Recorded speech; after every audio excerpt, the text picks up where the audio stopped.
Assalamualaikum. Salam PDPR. Terus kepada konten kita. Okey, cara nak menyelesaikan soalan berkaitan persamaan linear serentak atau simultaneous linear equation. Okey. Persamaan linear serentak dalam dua pembuli ubah ni dapat diselesaikan dengan tiga cara. Yang pertama, kaedah graf. Kedua, kaedah penggantian. Dan yang ketiga adalah kaedah penghapusan. Tapi untuk video ini, saya akan terangkan dua kaedah ini sahaja, iaitu kaedah penggantian dan juga kaedah penghapusan. Okey, kenapa dipanggil sebagai persamaan linear dalam dua pembuli ubah?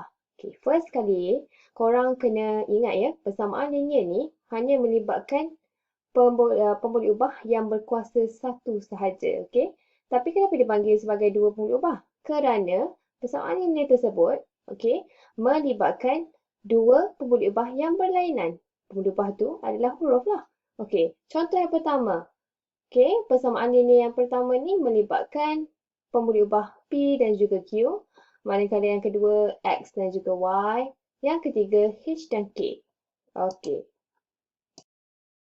Okey, kaedah penggantian yang pertama yang kita buat. So, first kali yang korang kena buat adalah namakan persamaan yang pertama sebagai nombor satu, persamaan yang kedua sebagai nombor dua.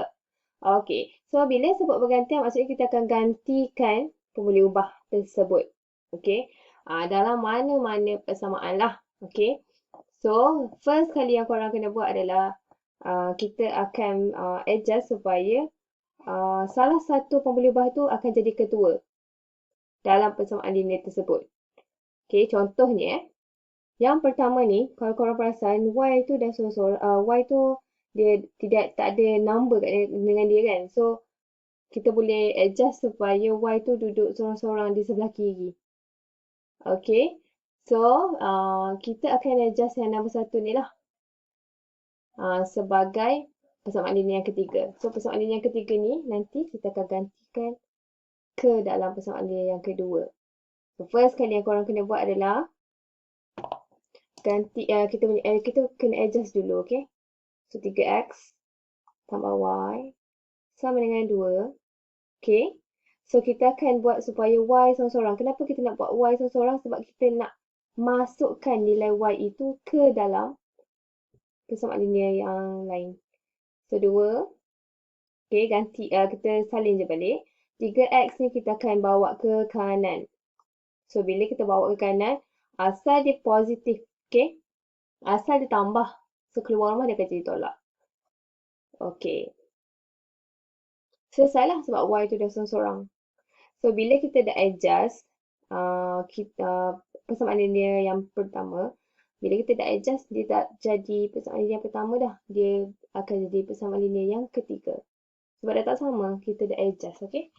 So, seterusnya, kita akan masukkan, gantikan. Okey, gantikan 3 ke dalam 2. Kenapa 2? Sebab yang pertama kita dah guna. Okey, korang kena kita akan masukkan persamaan linear yang ketiga tu ke dalam persamaan linear yang kita belum usik. So yang kita belum usik tu adalah nombor 2. So masukkan. Alright. So 6x tolak 5. Okey, sekarang ada y kan? So, y tu nanti kita akan gantikan dengan ini. Y sama dengan kan? Y sama dengan 2 tolak 3x. So, nilai y kita sekarang ni adalah 2 tolak 3x. So, y itu kita akan gantikan dengan 2 tolak 3x. Okey? Sama dengan 18. Okey. So, next. 6x. Okey, korang tengok kat sini negatif 5, tolak 5 kan? So, bila kita jumpa kurungan, dia akan jadi darab tau. So, negatif 5, darab dengan 2, korang akan dapat negatif 10. Okey, negatif 5, kita akan darab dengan negatif 3x. So, korang akan dapat positif 15x. Sama dengan 18. Okey. So, next, kita akan kumpulkan mengikut sebutan serupa. So, yang ada X kita akan kumpulkan satu tempat, letakkan di sebelah kiri. Manakala yang number sahaja kita akan alih ke kanan. So negatif 5, negatif 10 ni kita akan alih ke kanan. So bila dia melepasi sama dengan akan ada perubahan pada operasi. So dia akan jadi tambah 10. Okey, faham? Positif 15 tadi, positif 15X tu tidak ada perubahan sebab dia tidak melepasi sama dengan ni. Kalau dia melepasi sama dengan barulah kita akan ubah operasi dia. 6X tambah 15X korang akan dapat 21X sama dengan 28. Okay. Next, kita akan cari nilai X. Okay. Tinggalkan X seorang-seorang. So, 21X ni maksudnya 21 darab X. So, bila kita pisahkan 21 dan juga X ni, dia akan jadi bahagi. Okay. Dia akan jadi bahagi 21. Okay, so X korang akan dapat yang paling mudah lah. Kita permudahkan, so korang akan dapat 4/3. So X kita dah dapat lah. X sama dengan 4/3. So ni baru kita dapat X. So next step, kita akan gantikan nilai X ni dalam mana-mana persamaan linear. Nombor 1, nombor 2 or nombor 3. Boleh je kita ganti dalam mana-mana. Okey, tapi untuk teacher akan gantikan dengan nombor 3. Kenapa? Sebab kalau korang perasan, yang nombor 3 ni, Y tu dah seorang-seorang. Maksudnya Y tu memang duduk di sebelah kiri. So, bila kita gantikan nilai, kita akan terus dapat Y tu sama dengan berapa. So, masukkan. Okey. So, kita gantikan. Okey, X sama dengan 4/3 ke dalam 3. So, kita 3 tadi, kita punya persamaan adalah, okay, 2 tolak 3X kan. So, kita nak gantikan X kita ni dengan 4/3. So, Y tidak ada perubahan. So, salin balik. Okay, yang kita nak ganti tu, make sure dia duduk dalam kurungan tau. Kurungan kenapa? Sebab darab. Kalau korang tak letak kurungan, confuse sikit lah. Sebab ada certain student dia dah jadi confused sebab dia tak tahu kita punya operasi apa. So, kalau letak kurungan, kita dah boleh tahu ataupun dah boleh cam dah. Sebenarnya 3 darab dengan 4/3. Okay. So, Y sama dengan, okay, last kali korang akan dapat nilai dia. Tekan je kalkulator, korang akan dapat negatif 2. Okay. So, dapatlah. Selesailah kita punya soalan, kita punya jawapan. So, jawapan dia, X sama dengan 4/3 and Y sama dengan negatif 2. Okay, selesai. Okay, yang kedua kita akan guna kaedah penghapusan. Sebelum kita selesaikan, make sure you all semua namakan.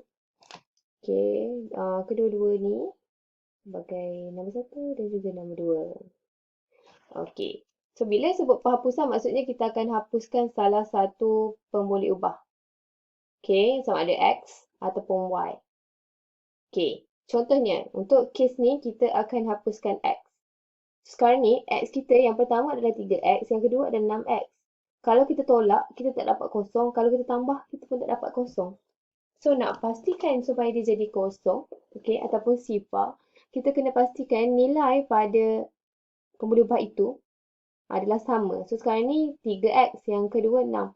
So, kita akan buat supaya 3 ni juga menjadi 6. Okay, apa yang korang kena buat adalah, 1 ni, okay, persamaan yang pertama, kita akan darab dengan 2. Okay, so korang salin balik 3X tambah 2Y sama dengan 6. Okay, kita akan darab dengan 2 tau. So, bila kita darab dengan 2, bukan sahaja kita darab dengan 3X saja, tapi kita darab dengan semua sebutan yang ada. Okay, 2 darab dengan 3X, korang akan dapat 6X. 2 darab dengan positif 2Y, korang akan dapat 4Y. And then 2 darab dengan positif 6, you akan dapat 12. So, bila kita dah adjust yang persamaan yang pertama tu kepada persamaan yang baru ni. So, kita akan namakan dengan nombor yang baru jugalah. Nombor 3. Okey. So, sekarang dah jadi 6x kan? Dah sama lah dengan yang nombor 2. So, korang salin balik yang nombor 2 tu kat bawah dia. Okey. Lepas kita salin. Alright. So, lepas kita salin tu, kita kena tolak lah. So, tolak. Negatif 8, sorry. Okey, ni nombor 2. So, kita akan tolak ni. Okey, dua-dua ni kita akan tolak. Okey, tolak. Okey, 6x tolak dengan 6x, korang akan dapat kosong. So, tak perlu tulis. 4y tolak dengan negatif y. Okey, keluarkan kalkulator. Ada student yang dia confused tau bila ada y. Tak perlu risau. Okey, bila kita nak selesaikan, just guna je kalkulator. Cuma kita abaikan sekejap y tu. Okey, contohnya. Okey, positif 4. So, maksudnya 4. Tolak. Kita nak tolak kan? Tolak. Okey. Tolak negatif y. Negatif y tu maksudnya negatif 1 tau. Kat depan dia ada 1. So, negatif 1 sama dengan positif 5. So, positif 5 maksudnya 5 lah kat sini. Y jangan tinggal. Sebab y takkan hilang. Selagi ada nilai, dia takkan hilang. Kecuali dapat sifar, baru boleh dia hilang. Okey, sama dengan 12 tolak negatif 8. Okey, keluarkan kalkulator you all.